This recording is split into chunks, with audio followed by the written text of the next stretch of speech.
मोहतरम जनाब आसिफ अली जरदारी साहब, जनाब बिलावल भुट्टो जरदारी साहब, जनाब मौलाना फजल रहमान साहब,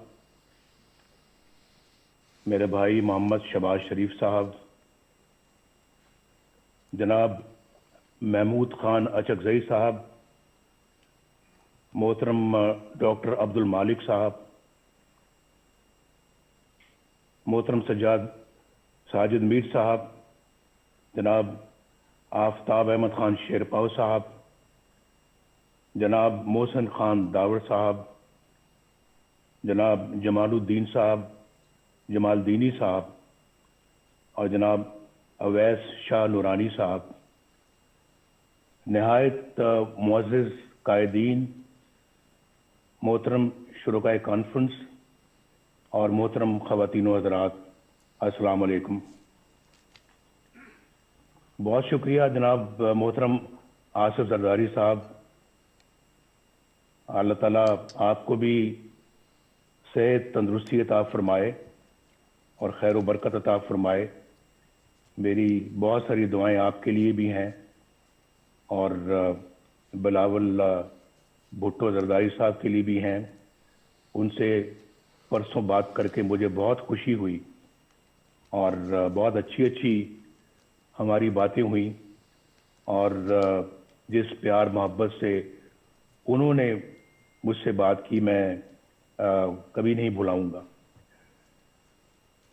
मैं कॉन्फ्रेंस के मेज़बान जनाब आसिफ अली जरदारी साहब का और बिलावल भुट्टो जरदारी साहब का और मौलाना फजल रहमान साहब का और तमाम मुअज़्ज़िज़ कायदीन का बेहद शुक्रगुजार हूँ कि मुझे इस कॉन्फ्रेंस में अपनी बात कहने का आपने मौका फराहम किया। मैं वतन से दूर होते हुए भी अच्छी तरह जानता हूँ कि वतन अजीज किन हालात से गुजर रहा है और अवाम किन मुश्किलात का शिकार है। ये कॉन्फ्रेंस नहायत ही अहम मौके पर मुनक़िद हो रही है, बल्कि मैं तो इसे एक फैसला कुन मोड़ समझता हूँ। पाकिस्तान की खुशहाली और सही मानों में एक जमहूरी रियासत बनाने के लिए ज़रूरी है कि हम हर तरह की मसलियत छोड़कर अपनी तारीख पर नजर डालें और बेबाक फैसले करें। और आज नहीं करेंगे तो फिर कब करेंगे? मैं मौलाना फजल रहमान साहब की सोच से पूरी तरह मुत्तफिक हूं कि हमें रस्मी और रवायती तरीकों से हटकर इस कॉन्फ्रेंस को बामकसद बनाना होगा, वरना कौम को बहुत मायूसी होगी। और जो अभी ट्रेंड जनाब आसिफ अली जरदारी साहब ने सेट किया है, इसी को आगे लेके चलना है। आप सब जानते हैं कि 73 बरस से पाकिस्तान को किन मसाइल का सामना है। इन मसाइल की बुनियादी वजह सिर्फ और सिर्फ एक है, और मैं अपने तजुर्बे से बोल रहा हूं। मेरा भी तजुर्बा अल्हम्दुलिल्लाह पाकिस्तान की पॉलिटिक्स में और पाकिस्तान की खिदमत में काफ़ी ज़्यादा है, और मैं ये समझता हूँ कि पाकिस्तान को, जो मैं वजह बताना चाह रहा हूँ वो ये है कि पाकिस्तान को जमहूरी निज़ाम से मुसलसल महरूम रखा गया है। जमहूरियत की रूह अवाम की राय होती है, यानी मुल्क का इंतज़ाम वो लोग चलाएं जिन्हें अवाम अपने वोटों की अक्सरियत से ये हक दे। और हमारे आइन की इब्तिदा भी इन्हीं अल्फाज से होती है कि अल्लाह ताला ही कायनात का हाकिम मुतलक है, जिसका कोई शरीक नहीं। उसके तय करदा हदूद के अंदर रहते हुए पाकिस्तान के अवाम की तरफ से इस्तेमाल किया जाने वाला इख्तियार एक मुक़द्दस अमानत का दर्जा रखता है। आइन के मुताबिक हमारे जमहूरी निज़ाम की बुनियाद अवाम की राय पर है। दुनिया भर की जमहूरियतों का यही उसूल है। जब जमहूरियत की इस बुनियाद पर ज़रब लगती है और वोट की इज्जत को पामाल कर दिया जाता है तो सारा जमहूरी अमल बिल्कुल बेमानी और जाली होकर रह जाता है। जब अवाम के मुक़द्दस अमानत में खयानत की जाती है और इंतखाबी अमल से पहले यह तय कर दिया जाता है कि किसको जिताना है और किसको हरवाना है, इंतखाबात में धांधली से मतलूबा नताइज हासिल कर लिए जाते हैं और रही सही कसर हुकूमत साजी के लिए जोड़ तोड़ में निकाल दी जाती है, तो अंदाजा लगाया जा सकता है कि किस तरह से अवाम को धोखा दिया जाता है और अवामी मैंडेट कैसे चोरी किया जाता है। बदकिस्मती से पाकिस्तान को इस तरह के तजुर्बात की लेबोरेटरी बनाकर रख दिया गया है कि कोई नुमाइंदा हुकूमत बन भी गई तो उसे हर तरह की साजिश के जरिए से पहले बेअसर और फिर फारिग कर दिया जाता है। इसमें यह भी परवाह नहीं की जाती कि इससे रियासती ढांचा कमजोर होगा, अक़वाम आलम में जग हंसाई होगी और अवाम का रियासती इदारों पर से एतमाद उठ जाएगा। ये बात पाकिस्तान के बच्चे बच्चे की जुबान पर है कि 73 साला तारीख में एक बार भी किसी मुंतखब वज़ीर आज़म को अपनी 5 साल की आईनी मुद्दत पूरी नहीं करने दी गई। हर डिक्टेटर ने औसतन 9 साल गैर आईनी तौर पर हुकूमत की, जबकि अवाम के वोटों से मुंतखब वज़ीर आज़म को औसतन 2 साल से ज्यादा का अरसा शायद ही मिला हो। जर्नैलों की मुहिम जोई को रोकने के लिए 1973 के आइन में आर्टिकल 6 डाला गया, आर्टिकल 6, लेकिन उसके बाद भी 20 साल जर्नैली आमरीत के नजर हो गए। ख़वातीनो हज़रात और जनाब सदर, जब एक डिक्टेटर को आइन शिकनी के जुर्म में पहली बार अदालत के कटहरे में लाया गया तो आपने देखा क्या हुआ। क्या हुआ? मुझे यह कहते हुए दुख होता है कि जिस तरह हर माशाअल्लाह को अदालतों ने जायज करार दिया, डिक्टेटर्स को आइन से खिलवाड़ करने का इख्तियार दिया, 3-3 सालों के लिए दिया, उसी तरह 2 बार आइन तोड़ने वाले को बरियत का सर्टिफिकेट भी अदालतों ही ने दिया। उसे एक दिन तो क्या, 1 घंटे के लिए भी जेल में ना डाला जा सका। पूरी दास्तान है मेरे पास जो किसी वक्त सुनाऊंगा कि कहां से कहां ले गए, जबकि आइन पर अमल करने वाले अभी तक कटहरों में खड़े हैं और जेलों में पड़े हैं।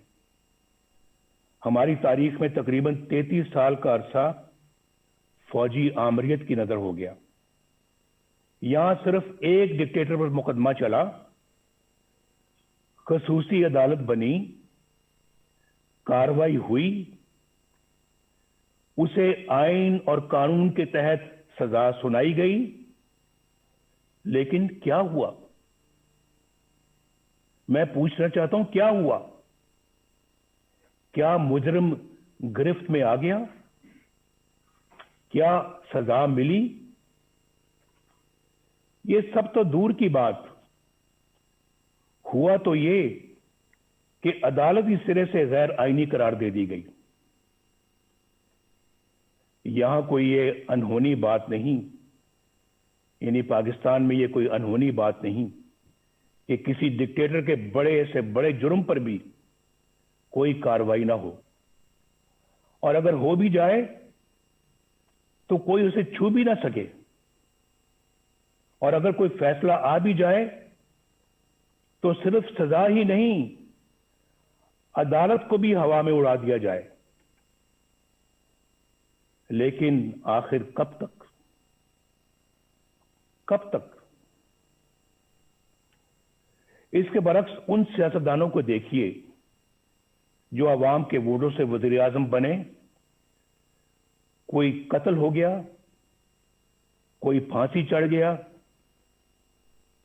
कोई हाईजैकर बन गया, चोर और गद्दार करार दे दिया गया, किसी को जलावतन कर दिया गया, और कोई उम्र भर के लिए नाअहल हो गया। उनके गुनाह और सजाएं खत्म होने में आ ही नहीं रही। वो झूठे मुकदमात में अपनी माओं, अपनी बहनों, अपनी बेटियों के साथ पेशियां भुगत रहे हैं। दरअसल ये सलूक पाकिस्तान के अवाम के साथ किया जा रहा है, और सजा भी पाकिस्तान के अवामी को मिल रही है। आप में से अक्सर को हुकूमत का भी तजुर्बा है। आप जानते हैं कि अवाम की हमायत से कोई जमहूरी हुकूमत बन जाए तो किस तरह उसके हाथ पांव बांध दिए जाते हैं, और किस तरह अवामी नुमाइंदों की तजलील और तहकीर होती है। किस तरह किरदार कुशी का एक मुनज़्ज़म सिलसिला शुरू हो जाता है। किस तरह कौमी मफाद के खिलाफ किसी सरगर्मी की निशानदेही करने पर उन्हें मुल्क दुश्मन और गद्दार करार दे दिया जाता है। खुलासा यह है कि यहां या तो मार्शल होता है या फिर मुंतखब जमहूरी हुकूमत से कहीं ज्यादा ताकतवर पैरेलल यानी मुतवाजी हुकूमत कायम हो जाती है। एक पैरेलल निजाम चलता है। गालिबन एक बार साबिक वज़ीर आज़म यूसुफ रज़ा गिलानी साहब ने कहा था कि यहां स्टेट विद इन स्टेट कायम है, जिसे बर्दाश्त नहीं किया जा सकता। दुख की बात यह है कि अब मामला state with in the state से आगे निकलकर स्टेट अबव द स्टेट तक जा पहुंचा है। अवाम के हक हुक्मरानी को तस्लीम ना करने और नतीजतन मुतवाजी यानी पैरेलल हुकूमत का मर्ज ही हमारी मुश्किलात का और हमारे मसाइल की असल जड़ है। This is the root cause of our problems. ये जड़ है हमारे मसाइल की, और यही वजह है कि आलमी बरादरी में हमारी साख खत्म होकर रह गई। 2018 के इंतखाबात के बाद मुतअद्दिद मुल्की और गैर मुल्की इदारों की तरफ से इंतखाबी अमल की शफाफियत पर सवालात उठाए गए। मैं तो जेल में था, लेकिन खबरें मुझे सब मिलती रही हैं। बाज ने तो उन सीटों की तादाद भी बताई जहां धांधली की वजह से नताइज तब्दील कर दिए गए। उन हलकों की इतनी तादाद है कि अगर उनमें धांधली के जरिए नताइज तब्दील ना किए जाते तो बैसाखियों पर खड़ी ये हुकूमत कभी भी वजूद में नहीं आ सकती थी।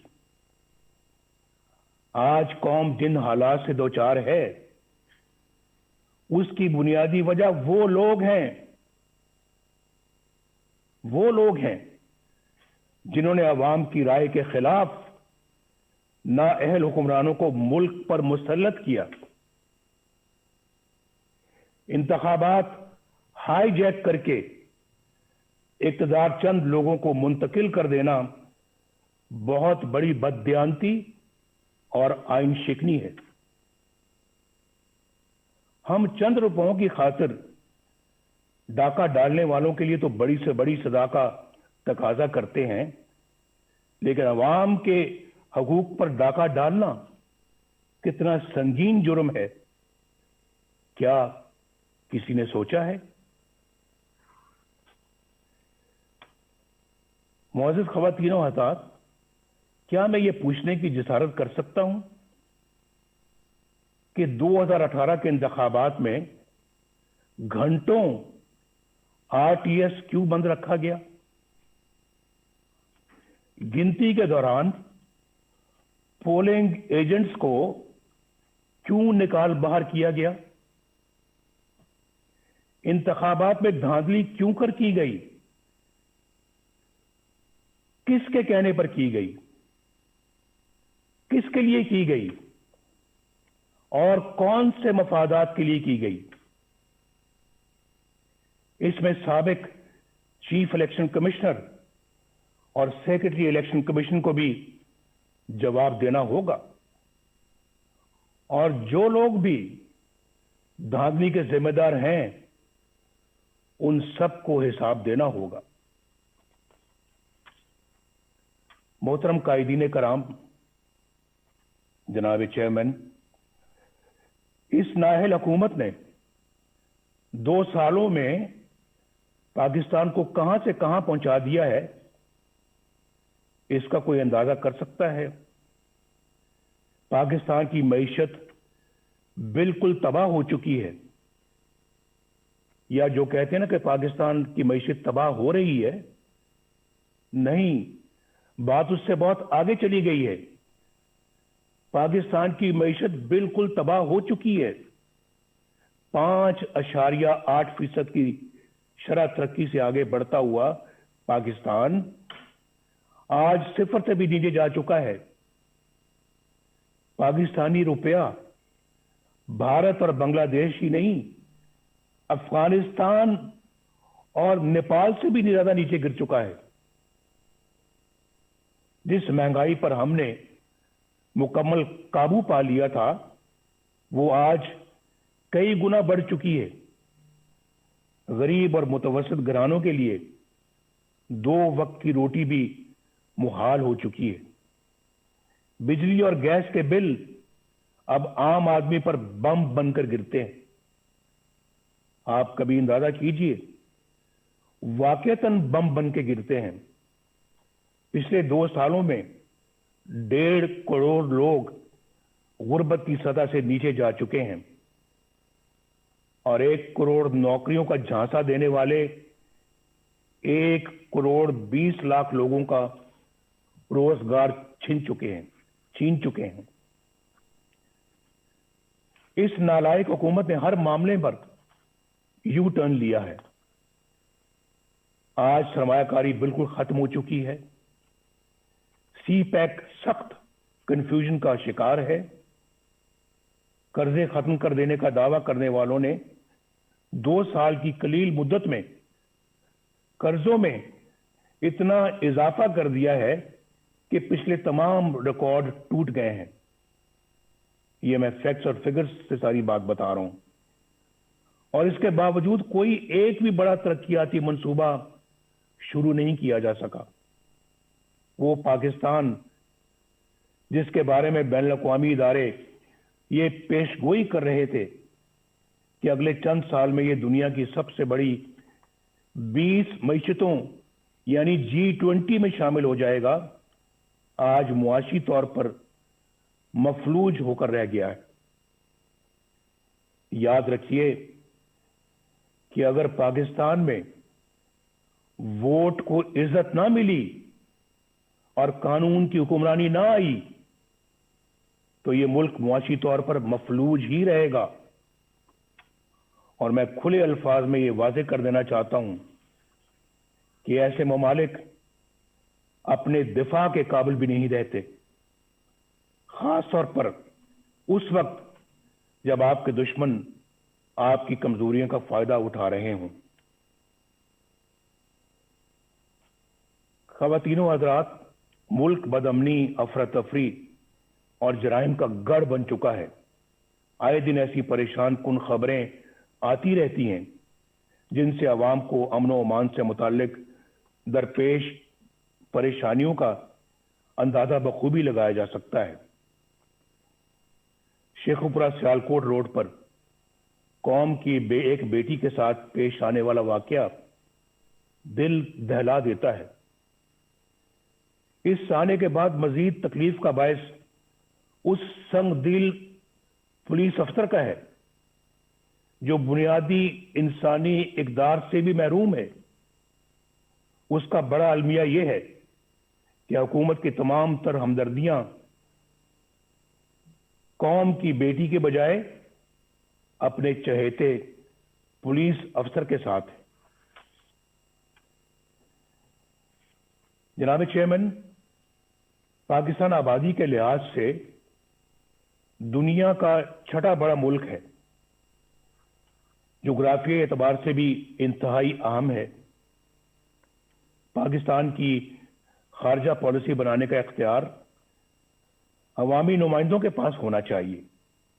ہماری خارجہ پالیسی عوامی امنگوں اور ملکی مفادات سے ہرگز متصادم نہیں ہونی چاہیے. کھربوں روپے کے نقصان اور ہزاروں جانیں قربان کرنے کے باوجود ہم کبھی فیٹف اور کبھی کسی اور کٹہرے میں کھڑے شرمناک صفائیاں پیش کر رہے ہوتے ہیں.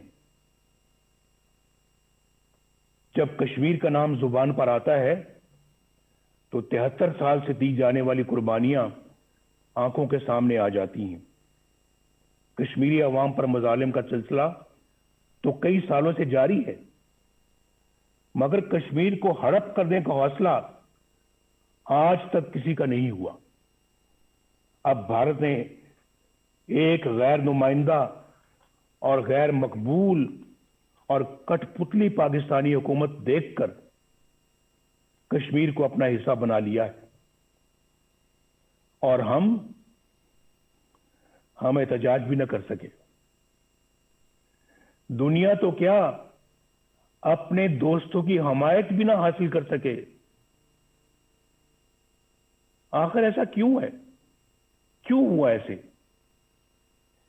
کیوں ہم عالمی تنہائی کا شکار ہو گئے؟ کیوں آج ہماری بات دنیا سننے کے لیے تیار نہیں ہے؟ کیوں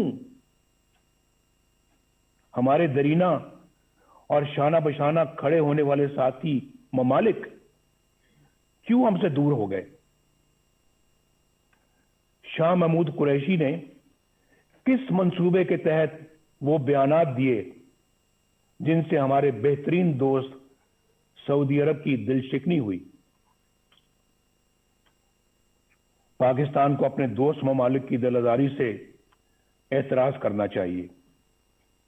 OIC ایک اہم ادارہ ہے جس کی افادیت طے شدہ ہے. پاکستان OIC کے بانی ممالک میں شمار ہوتا ہے. پاکستان کو دیگر ممالک کے ساتھ مل کر OIC کو مضبوط کرنا چاہیے. ہمیں سوچنا چاہیے کہ کیوں ہمارے انتہائی قریبی ممالک بھی آج ہم پر اعتماد کرنا چھوڑ گئے. یہ بہت جو ہے یہ فکر کی بات ہے، لمحہ فکریہ ہے ہمارے لیے. اس پہ ضرور غور ہونا چاہیے. لیکن کیا اس طرح کی حکومت ہوگی تو پھر یہی کچھ ہوگا، اور آپ کی خارجہ پالیسی کو بچوں کا کھیل بنا کے رکھ دیا گیا ہے. خواتین و حضرات، وقت آ گیا ہے کہ ان تمام سوالوں کے جواب لیے جائیں.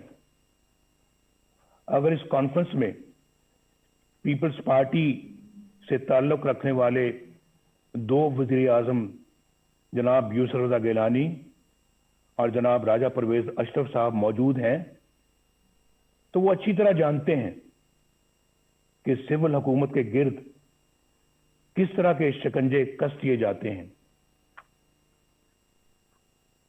किस तरह ऐसी कार्रवाइयां हो जाती हैं जिनका वज़ीर आज़म को इल्म ही नहीं होता। खुद मोहतरम जरदारी साहब को भी इसका इल्म है कि ना वज़ीर आज़म को ना सदर को इल्म होता है, और फिर उन कार्रवाइयों की भारी कीमत रियासत को अदा करनी पड़ती है। 4 साल पहले अक्टूबर 2016 में कौमी सलामती के अमूर पर बहस के दौरान जब तवज्जो दिलाई गई कि हमारे दोस्तों समेत दुनिया भर के ममालिक को हमसे शिकायत है और हमें अपना एहतसाब खुद करते हुए ऐसे इकदाम करने चाहिए कि दुनिया हमारी तरफ उंगलियां ना उठाए, तो उसे डॉन लीक्स बना दिया गया। एजेंसियों के एहलकारों पर मुश्तमिल JIT बनी। अंदाजा कीजिए, JIT बनी। सबूत तो किसी के खिलाफ कुछ ना था, लेकिन प्रोपेगेंडा मशीनों के हाथों हमें और मुझे भी गद्दार और मुल्क दुश्मन ठहरा दिया गया। वज़ीर आज़म के अहकामात को एक मातहत इदारे के एहलकार की तरफ से की गई ट्वीट में रिजेक्टेड यानी मुस्तरद का टाइटल अता कर दिया गया। आपको सब याद होगा।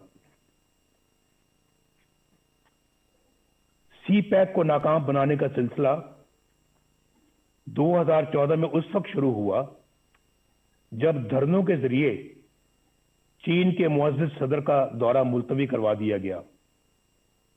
चीन हमारा देरीना और मुखलिस दोस्त है, जो पाकिस्तान के साथ हर मौके पर शाना बशाना खड़ा रहा। पाकिस्तान और चीन के ताल्लुकात मजीद मुस्तहकम करने में और CPAC के हवाले से सदर शी जिनपिंग का किरदार काबिल तारीफ है। CPAC का ये अजीम मंसूबा हुकूमत की उसी नाअहली की नजर हो रहा है जो जिंदगी के हर शोबे में नजर आ रही है।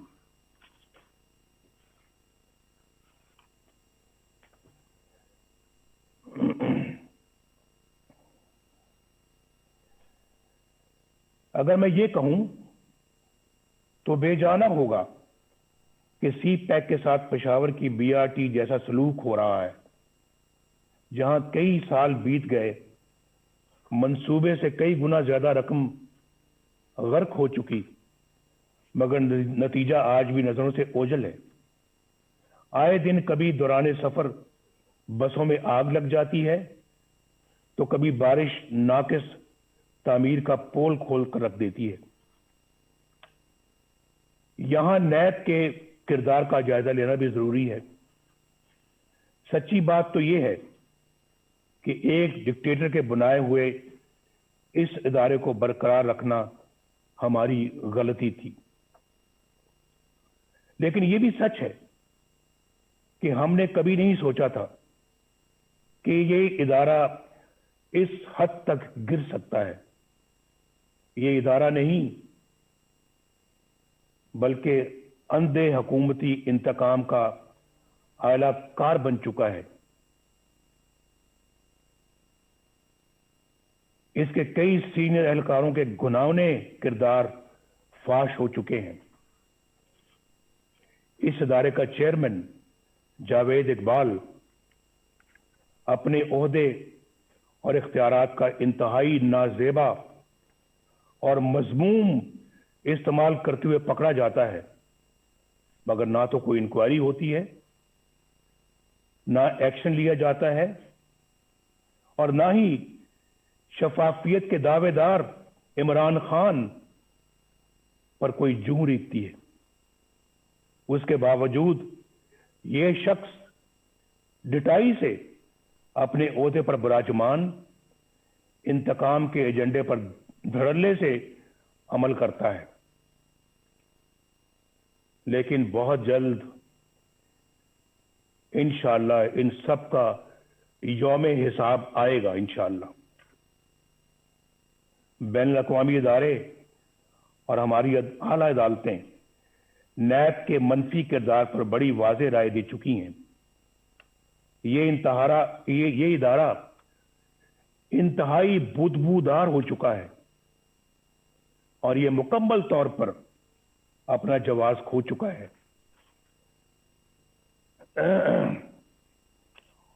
ऑपोजिशन के लोग इसका निशाना बने हुए हैं, जो अपने घर की खवातीन के साथ नैब के दफ्तरों, अदालतों और जेलों में रुल रहे हैं। जो नैब से बचता है उसे FIA के सुपुर्द कर दिया जाता है। जो FIA से बचे वो एंटी नारकोटिक्स के हत्थे चढ़ जाता है, और जो वहां से बच जाए उसे किसी भी झूठे मुकदमे में पकड़ लिया जाता है। 2018 में सेनेट के इंतखाबात से कुछ अरसा पहले ख़वातीनो हज़रात एक मज़मूम साजिश की गई। मैं आपकी तवज्जो मबजूल करा रहा हूं। उस मज़मूम साजिश के जरिए बलोचिस्तान की सूबाई हुकूमत गिरा दी गई। उसका मकसद क्या था मालूम है आपको? उसका असल मकसद सेनेट के इंतखाबात में सामने आया। उस साजिश के किरदारों में लेफ्टिनेंट जनरल आसिम सलीम बाजवा, जो उस वक्त वहां के कोर कमांडर थे, सदर्न कमांड के कमांडर थे, उनका नाम भी आता है। ये वही जनरल आसिम सलीम बाजवा हैं जिनके खानदान की बेपनाह दौलत और दुनिया भर में फैले हुए असासों की तफसीलात पूरी कौम के सामने आ चुकी हैं। उन हकाइक को ना सिर्फ छुपाया गया बल्कि मुबैना तौर पर SCCP के सरकारी रिकॉर्ड में रद्दो-बदल भी की गई। 15-20 साल के अरसे में अरबों रुपए के ये सासे कहां से बन गए, ये पूछने की किसी की मजाल नहीं। मीडिया पर खामोशी छा गई। ना नैब हरकत में आई, ना किसी अदालत ने नोटिस लिया, ना कोई JIT बनी और ना कोई रेफरेंस दायर हुआ, ना कोई मॉनिटरिंग जज बैठा, ना कोई पेशी हुई, ना कोई सजा। अंदाजा लगाइए बाप, एहतसाब का नारा लगाने और NRO ना देने के बड़े बड़े दावे करने वाला इमरान खान, उन्होंने भी इस एहसासों के जराए पूछने की जरूरत तक न की, बल्कि एक पल में उन्हें ईमानदारी का सर्टिफिकेट जारी कर दिया गया। ये सारा कुछ आपके सामने हुआ है। मीडिया पर पहली बार इस स्कैंडल का जिक्र उस वक्त हुआ जब जनरल आसिम सलीम बाजवा तरदीद के लिए खुद टीवी पर आए। इस हुकूमत के 2 सालों में यह कोई पहला माली बदनवानी का स्कैंडल नहीं। यहां कई इंतहाई संगीन स्कैंडल सामने आ चुके हैं जिनका नुकसान बराह रास्त गरीब आवाम को पहुंचा। हुकूमत में बैठे लोग बाकायदा प्लानिंग से आटे, चीनी और दवाइयों की कीमतें आसमान पर ले गए। याद है ना आपको, जब हम छोड़कर गए थे चीनी 50 रुपए किलो थी, आज कितनी है? आज कहते हैं 100 रुपए तक जा पहुंची है। और आटे की कीमतें भी देख लें आप, दवाइयों की कीमतें आसमान तक पहुंच गई हैं। अवाम के खरबों रुपए लूट लिए गए। मुल्क का हुक्मरान अगरचे दिन रात करप्शन माफियाज और एनआरओ का डंडोरा पीटता है, लेकिन चीनी की कीमत बढ़ाने में खुद उसकी जात मुलव्विस है। क्या नैब उसे तहकीकात के लिए गिरफ्तार नहीं करेगा? क्या उस पर कोई रेफरेंस दायर नहीं होगा? अलीमा खान साहिबा, जो कोई जद्दी पुश्ती रईस नहीं, बस खैराती इदारों की फंड रेजिंग करती रहती हैं, उनके बैरून मुल्क असासों के जराए की नैब कभी कोई छानबीन नहीं करेगा? बनी गाला में इमरान खान के जाती घर, उसकी गैर कानूनी तामीर की फाइल क्या यूं ही बंद रहेगी? फॉरेन फंडिंग केस, जिसमें बेशुमार माली बेजाब्तगियां हैं और करप्शन है, जिनकी गवाही खुद पीटीआई के रहनुमा दे रहे हैं, इतने साल गुजर जाने के बावजूद क्या इलेक्शन कमीशन उन पर कोई फैसला नहीं करेगी? ये बड़े ऐसे जानदार सवालात हैं जिनका आज तक कोई जवाब सामने नहीं आया। हम कब तक इंतजार करेंगे? क्या इन तमाम लोगों पर कोई फौजदारी मुकदमा कायम नहीं होगा? क्या बनी गाला में जमीन की खरीद की मनी ट्रेल पर कोई जेआईटी नहीं बनेगी कि ये इतनी बड़ी जायदाद कहां से बनी और कैसे बनी?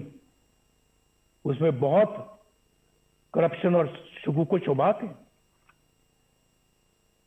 कल असेंबली अरकान के टैक्स कोषवारों की तफसील सामने आई। इमरान खान ने अरबों रुपए की जायदाद रखते हुए भी 2,83,000 रुपए का टैक्स दिया है। भाई, सवाल यह है कि जब आमदनी इतनी कलील है, इतनी कम है, तो आपके लाहौर जमान पाक के घर पर खर्च होने वाले करोड़ों रुपए कहां से आए? ये बताना होगा। क्या नैब इन आमदन से ज्यादा असासों पर कोई एक्शन नहीं लेगा? एहतसाब के इदारों को अपोजिशन के सिवा किसी के एहसास से नजर नहीं आते और ना ही किसी की आमदनी के जराए। रियासत मदीना तो बहुत बुलंद व बरतर मिसाल है। कानून और इंसाफ का अदना सा म्यार रखने वाली रियासत में भी ऐसा नहीं होता। क्या कुछ लोग इस दोहरे म्यार की वजह से किसी जुर्म के बगैर सजाएं पाते रहेंगे और कुछ लोग सब कुछ करके भी बेगुनाही और मासूमियत के सर्टिफिकेट हासिल करते रहेंगे? कौम कब तक देखने और जानने के बावजूद खामोशी से ये सब कुछ सहती रहेगी? क्या हम ऐसा पाकिस्तान अपनी आने वाली नस्लों के लिए छोड़ना चाहते हैं? फैसला कर लें आज। क्या हम ऐसा पाकिस्तान अपनी आने वाली नस्लों के लिए छोड़ना चाहते हैं? मैं तो कहूंगा नहीं, हरगिज नहीं, कभी भी नहीं, कभी भी नहीं। मुझे एक बड़ा पुराना एक शेर याद आ रहा है। दिल बुग़्ज़ो हसद से रंजूर न कर, ये नूरे खुदा है, इसे बेनूर न कर। ना अहलो कमीना की खुशामद से अगर जन्नत भी मिले तुझको तो मंजूर न कर। میں تو ان خیالات کا حامی ہوں، اس نظریے کا حامی ہوں۔ خواتین و حضرات، میڈیا کو ریاست کا چوتھا ستون کہا جاتا ہے۔ اظہار کی آزادی بنیادی انسانی حقوق میں سے ایک ہے۔ افسوس کہ دیگر حقوق کی طرح پاکستانی عوام سے یہ حق بھی چھین لیا گیا۔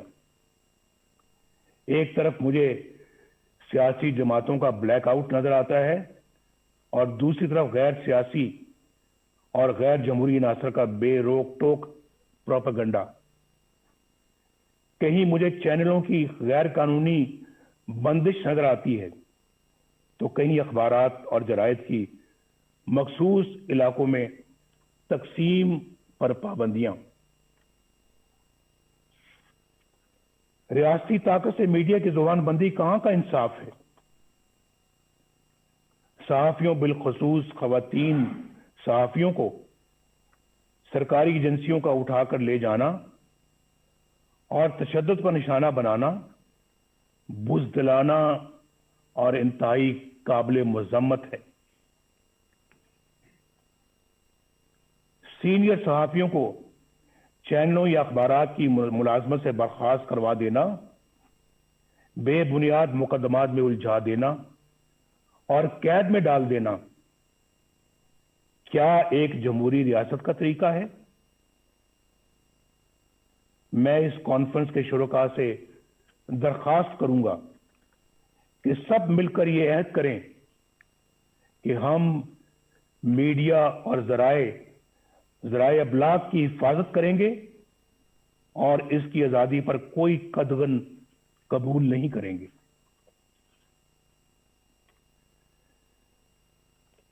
خواتین و حضرات، محترم چیئرمین بلاول بھٹو صاحب،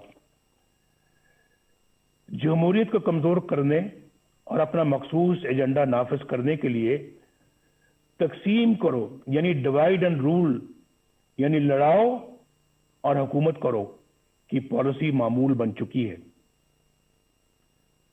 کچھ عرصہ پہلے تک یہ تقسیم سیاستدانوں تک محدود تھی، جنہیں مخصوص حلقوں کی طرف سے بلایا، ڈرایا اور دھمکایا جاتا تھا۔ یہ طریقہ سیاسی جماعتیں توڑنے اور فارورڈ بلاک بنانے یا پھر مرضی کی پارٹیاں بنانے کے لیے استعمال ہوتا رہا اور آج بھی ہوتا ہے۔ محکمہ زراعت کو تو آپ سمجھتے ہی ہیں۔ آج ہمیں یہ فیصلہ کرنا ہوگا کہ ہم ایک ہیں اور قومی مفاد کی خاطر تقسیم ہونے سے انکار کرتے ہیں۔ اگر ہم ایسا کرنے میں کامیاب ہو گئے تو پھر یہ کانفرنس کامیاب ہے۔ ایسا کرنے میں اگر ہم کامیاب ہو گئے تو یہ کانفرنس ہماری تاریخ کا بڑا سنگ میل بن سکتی ہے۔ اب ڈیوائیڈ اینڈ رول کا یہ ہتھیار وکلاء، دانشوروں، تاجروں، صنعت کاروں اور میڈیا کے لیے استعمال ہو رہا ہے، بلکہ اب اس کا ہدف عدلیہ بھی ہے۔ جو جج انصاف اور قانون کی راہ پر چلتا ہے اور دباؤ میں آنے سے انکار کرتا ہے، اسے عہدے سے ہٹانے کی سازشیں شروع ہو جاتی ہیں۔ جسٹس شوکت عزیز صدیقی اور جسٹس قاضی فائز عیسیٰ کی مثالیں ہمارے سامنے ہیں۔ یہ دونوں جج صاحبان دیانتداری، سچائی اور امانت داری کی شہرت کے حامل ہیں۔ آج تک کسی فورم نے یہ تحقیق ضروری نہیں سمجھی کہ جسٹس شوکت عزیز صدیقی نے جو کچھ حلفاً کہا، یعنی حلف پر کہا، اس کا بھی تو جائزہ لیا جائے۔ بعض امیر ججوں کے ساتھ یہاں ایسا ہی سلوک کیا جاتا ہے۔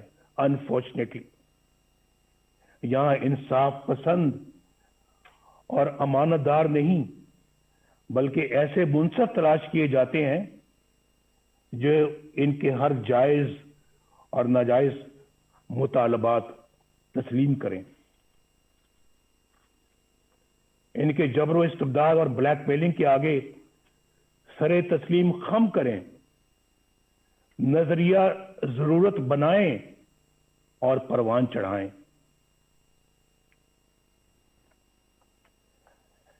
آئین کو سیبوٹاج کرنے والے ڈکٹیٹروں کے اقدامات کو قانون کا جامہ عطا کریں، ان کے گلے میں ہار پہنائیں، ان کو ویلکم کریں، خوش آمدید کہیں ان کو، آپ نے تو بہت اچھا کام کیا ہے، آپ کی تو ضرورت تھی آج، یہ تو کام بہت پہلے ہو جانا چاہیے تھا، آپ نے ماشاءاللہ لیٹ لگایا ہے، یہ پہلے لگانا چاہیے تھا۔ سب سے پہلے پلیٹ میں پھول لے کر ان کو پیش کیے جاتے رہے ہیں، اور پھر آرٹیکل 6 جیسے سنگین جرم کے ملزم کو آئین میں ترمیم کا اختیار عطا کیا جاتا ہے۔ یہ سب تماشا آپ نے اپنی آنکھوں سے دیکھا ہے، اس کے باوجود یہ سب کچھ دوبارہ کہنے کی نوبت آ رہی ہے۔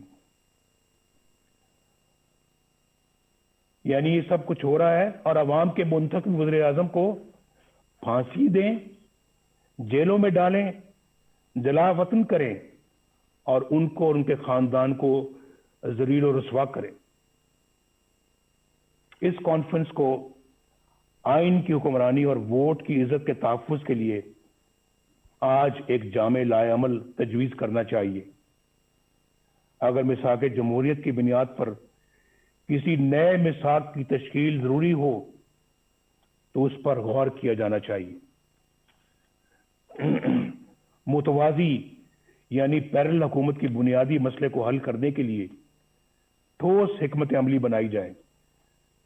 عوام کی رائے پر اپنی رائے مسلط کرنے کا نتیجہ سکوت ڈھاکہ کی شکل میں سامنے آیا تھا، لیکن اس عظیم سانے کو بھی بڑی سرد مہری کے ساتھ فراموش کر دیا گیا۔ میری تجویز ہے کہ یہ کانفرنس حمود الرحمان کمیشن کی سفارشات کو عوام کے سامنے لائے۔ بہت دفعہ اس کا ذکر ہو چکا ہے اور بار بار ہو چکا ہے، کئی سالوں سے ہو رہا ہے، کئی دہائیوں سے ہو رہا ہے، لیکن میرا خیال ہے کہ آج انہیں عملی جامہ پہنانے کا عہد کرنا چاہیے اور اسے اپنے ایجنڈے کا حصہ بنانا چاہیے۔ اس طرح کے ٹھوس اقدامات ہی سے ملک کو اس دلدل سے نکالا جا سکتا ہے۔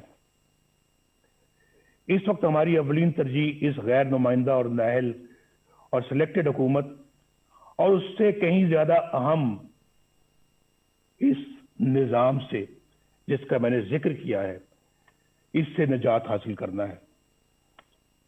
عمران خان ہمارا ایز سچ ہدف نہیں ہے، ہمارا مقابلہ عمران خان سے نہیں ہے۔ یہ میں الیکشن سے پہلے بھی کہہ چکا تھا اور آج بھی کہہ رہا ہوں۔ آج ہماری جدوجہد عمران خان کو لانے والوں کے خلاف ہے اور ان کے خلاف ہے جنہوں نے اس طرح انہیں الیکشن چوری کر کے اس طرح کے نااہل بندے کو اس جگہ پر لا کر بٹھایا ہے اور ملک کو برباد کر دیا ہے۔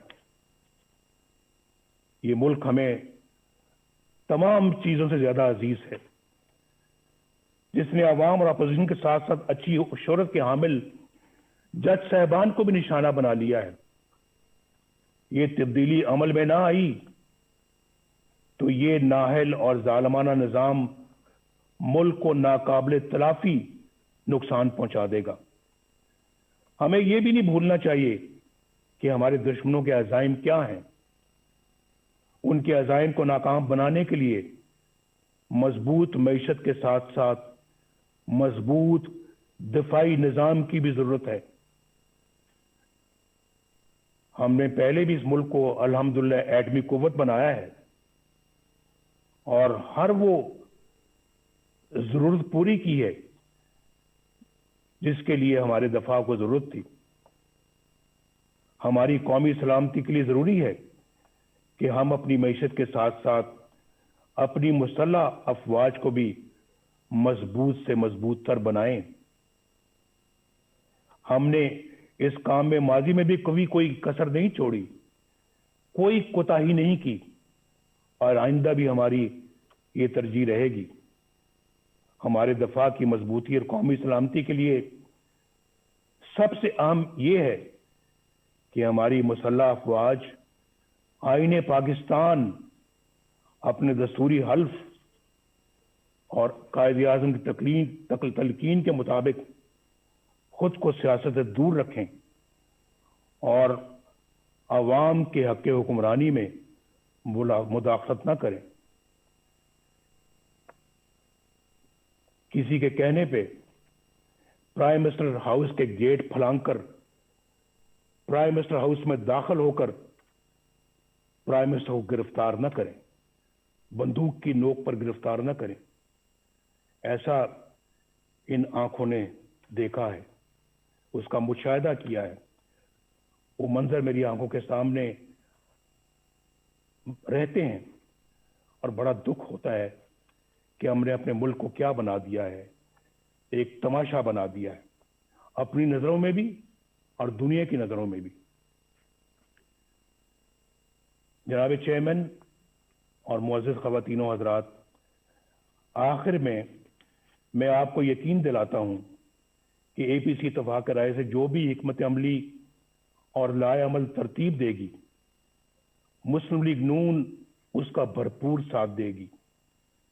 शहबाज शरीफ साहब यहां पर बैठे हैं, हमारी पार्टी के दीगर कायदीन बैठे हैं, इंशाल्लाह हम भरपूर साथ देंगे और एक सेकंड के लिए भी पीछे नहीं हटेंगे। मैं अपनी ये गुजारिश एक बार फिर दोहराना चाहता हूं कि APC रवायत से हटकर हकीकी तब्दीली के लिए ठोस और मुअस्सर इक़दामात तजवीज़ करे। हमारे कई दोस्त आज कैदोबंद की सौबतें काट रहे हैं। जनाब खुर्शीद शाह साहब, कोरोना में मुब्तला हमजा शहबाज शरीफ साहब, मीर शकील रहमान साहब और दीगर साथी नाकर्दा गुनाहों की सजा में जेल काट रहे हैं। हमारा मकसद बड़ा है। कल यही कुर्बानियां हमारी नई सुबह की एहसास और हमारी मंजिल के हसूल का इंशाअल्लाह बाइस बनेगी।